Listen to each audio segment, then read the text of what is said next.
So now we're going to take a look at the gun tight Y off weak from the Denver Broncos book. It's just one click over from the gun doubles hip, so it's a nice complement to that formation. It's really quick to get into. All you're really going to see is the halfback move from one side to the other. So it's very quick to audible into, and it has a really unique function in this offense. This formation, gun doubles hip, it blocks pressure great off the right side, whichever side the tight end's on, because the halfback is also on that side. But pressure off the left side it can struggle with. I don't think halfbacks in this game, unless there's some secret that I don't know, they don't really typically block across the formation too well. And it's not like I could just motion the running back from one side to the other in this formation. He actually goes into the slot. So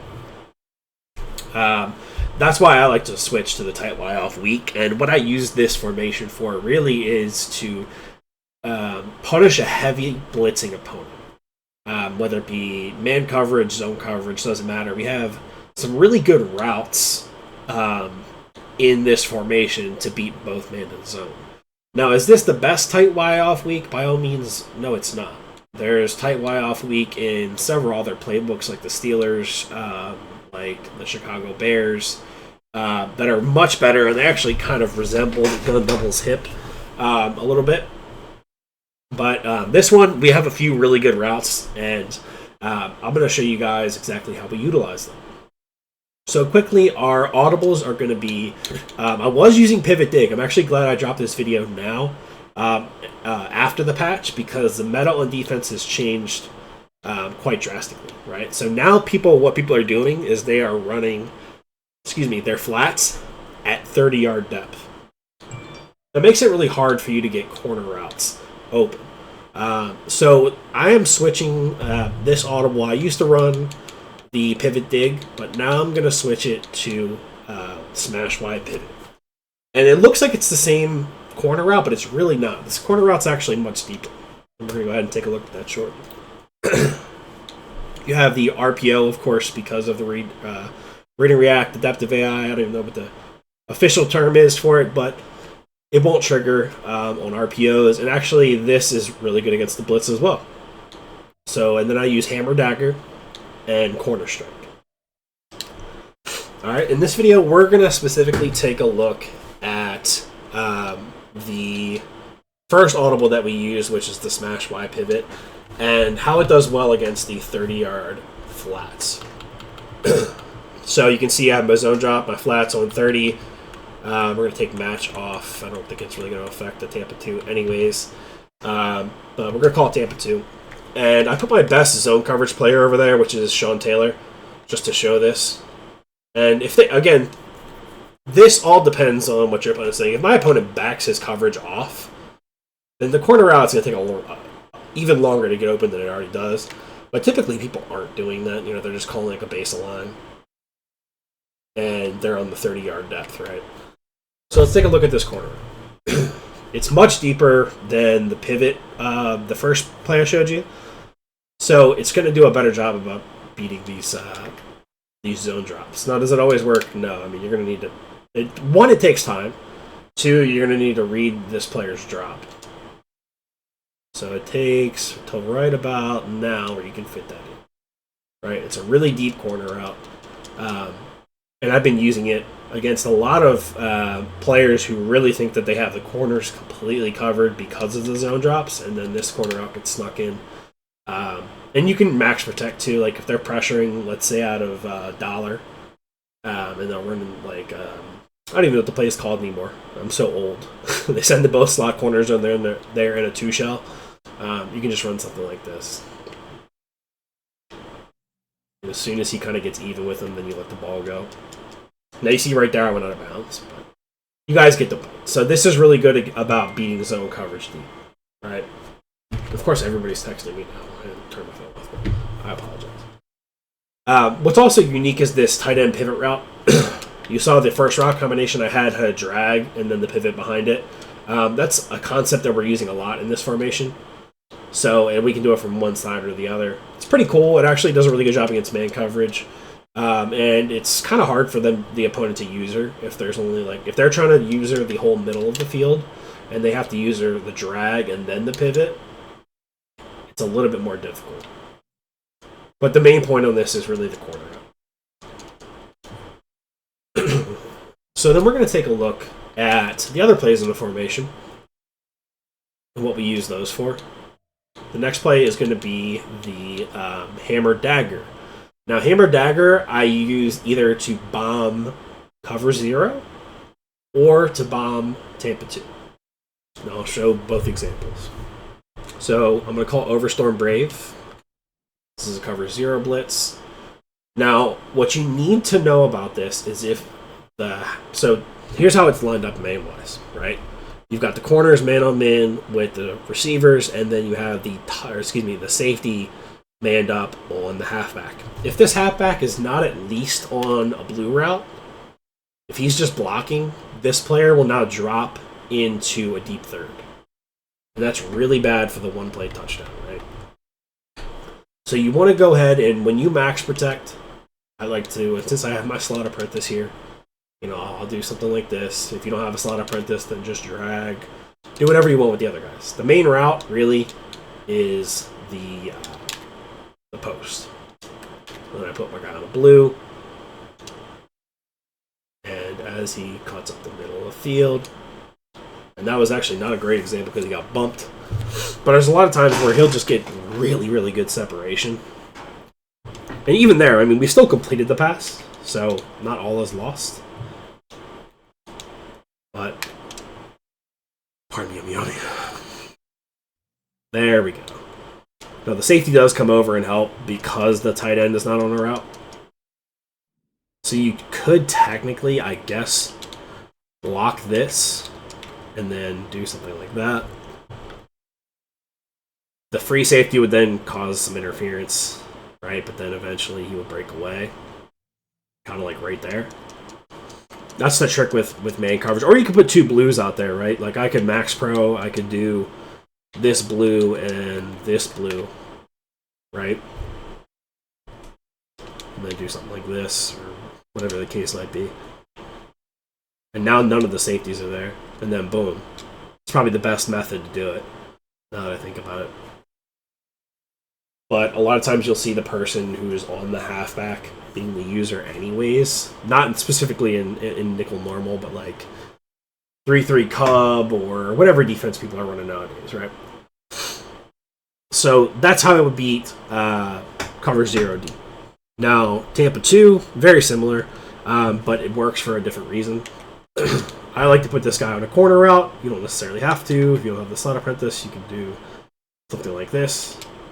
So, baseline, when you're in practice mode labbing these things, a lot of people do baseline. If they're not baselining their cover 2, they're really hurting themselves because the wheel routes just absolutely shred it. But if they are not baselining, they also do get a press. But we're going to baseline right here.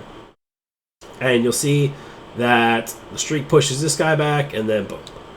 Right, 1-play touchdown. Easy, only 3 routes on the field. Now, why does that work so well? Well, it's because the other safety on the other side is occupied by this out route. Let's take a look at instant replay. This out route actually does do a good job of pulling this zone player away. So he is super wide on the field because he thinks it's probably a corner route and then leaves this massive gap in the middle of the field. That's why that play works so well. So you can bomb cover 2, you can bomb cover 0. And then also, this halfback route is not too bad. I don't really love the other 2 routes, but the halfback route sometimes it'll sneak right up in between the gaps right there. That's like so perfect of an example. I couldn't have asked for a better example. He'll like find a gap in the O-line. Sometimes, yeah, he does get muddied up a little bit, but a lot of times he finds that quick gap, and you can just kind of sneak that right in there. Look at that, boom. So it's a nice little sneaky route to kind of mix in every now and then.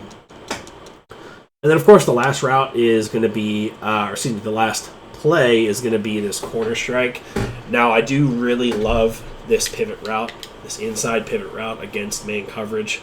It does a really good job of beating man coverage. And again, we're going to max protect. And typically, I'll just drag this guy. I don't want to slant him because sometimes then he'll run into the C route. What you can also do, really, is you could curl route him if it's off man. I typically don't do double zigs it gets too muddy. But something like this is a really quick and easy way to beat cover 0. Now you've got that, and then you've got that. Right? It's just a kind of an annoying little route for them to deal with in man coverage. I'll even press to kind of show you that it still does a good job. So we're going to max pro, we're going to do one hot route, and then we're going to... as soon as he turns off, boom. Now, of course, take it with a grain of salt. It's Sean Taylor out there, but, you know, it doesn't really matter. It still does a really good job against man coverage. Now, this C route isn't as good as you would think it is, right, against man coverage. Like, you think, oh, C routes are pretty good. But look at, I mean, that actually got some decent separation, but it still got picked off. Could it be the receiver? Maybe. I tend to not throw that against man coverage. That's more of a zone coverage beating route. So, like, say they were in Tampa 2, shaded down, hard flats. Of course, well, I didn't shade down, but... And actually, I did shade down, but I have the 30-yard flats on there, so let me go ahead and fix that real quick.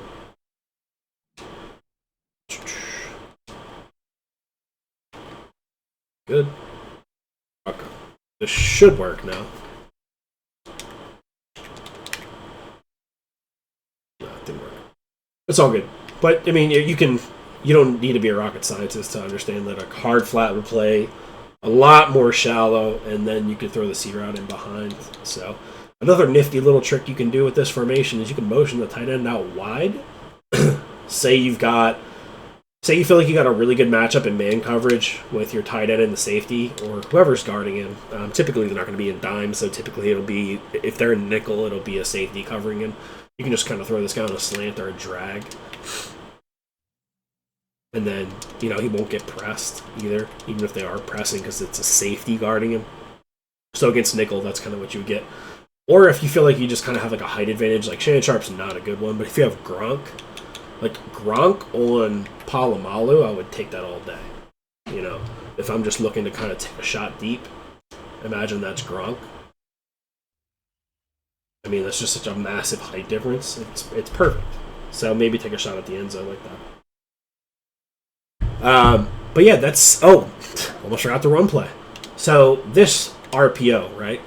It's not great against a man blitz. It's better against a zone blitz, right? So the idea is to get the ball out there, and of course there's 2 players over there now, so we're in trouble. But if it was a zone blitz, for example, I'm going to call cover 3. If it's a cover 3 shell, and let's say they're blitzing this right side, like we're sending Palomalu, this quick little out route's great, right? Really annoying little route to deal with. At least if you got big yards with some jukes. So, if you guys haven't like taken the time to really master and use the jukes, you might as well just go and practice mode, figure it out, because they're so good this year. Don't overuse them, but if your opponent's not clicking on, you can juke out the AI really easy. But getting back to the play, if they were to blitz the other side in a 3 shell, then you have obviously the smoke screen. So that is the one problem with it, though. If you see that defensive end getting out wide out there, you know, that's going to be an issue. So any like wide alignment will give it issues.